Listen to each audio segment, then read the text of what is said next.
You ready? So, the first question talks about how you came to the work. Why did you originally come to the work? Yeah. Well, I had been, this idea I'd seen ads, or I thought about this for many years. Really, it'd been kind of rolling around in my head. But I think the idea of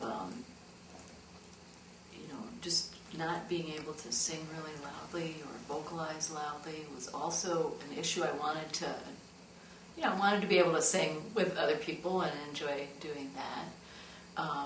But I just knew that there was something there for me. I didn't know exactly what. I didn't know much about what you did. Mm-hmm. But, I had this urge to kind of check it out. Mm-hmm. But it's, when I think about what I might have been looking for, I kind of knew, at least subconsciously, that I was very comfortable doing anything anyone else asked me to do. I was capable of doing a lot of things, but it was very externally initiated. And I didn't know what would be authentically, myself, what would be my voice or my movement or my response to something. So that I was really that's a compelling reason for me to want to try this. And I think timing-wise, I was going through a major change, many major changes, changing because of age and changing role as a parent, my kids growing up, ending a long-term marriage. So it became apparent to me that finding more of my voice was a matter of survival, maybe, that I needed to really get with that. So that was kind of how I came and found you. So, yeah. Now, this is a very vague question, but let me. How has it been to move in sound? Talk about your artistic self, your visual artist. Why don't we just start with that part, and you can see what you want to say about that.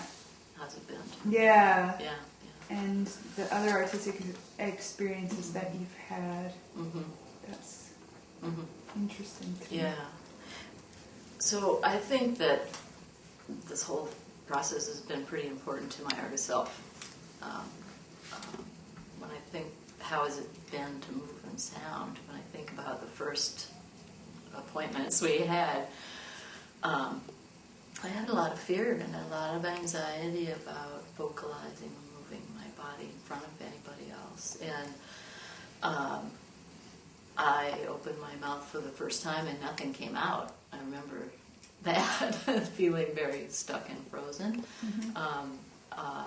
And getting back to the not knowing what was expected of me, since I didn't know very much about me, I had a harder, that was a struggle at first. I was a little more comfortable in the movement probably because I've danced a lot, but I've always danced with other people. So doing something that just comes out of me, I didn't really have a clue, where I was starting with that. But, continuing to do that really helped clarify a lot of things for me, and I guess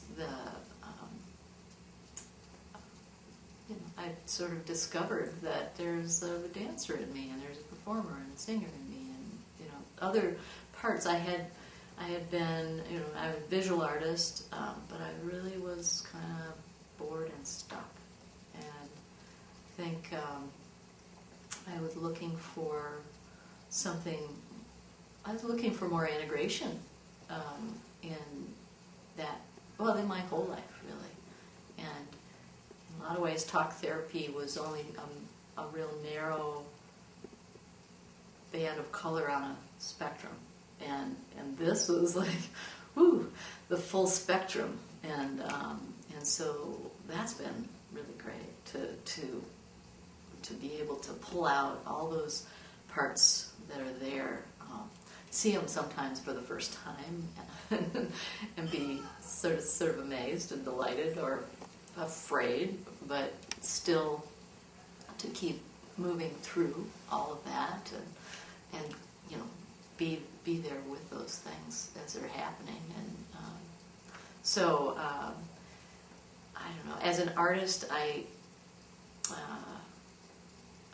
like little ideas, or you know, things will just present themselves to me. Usually it's very random kind of thing, and I can now access so much more information than I was allowing myself Yeah. to do before.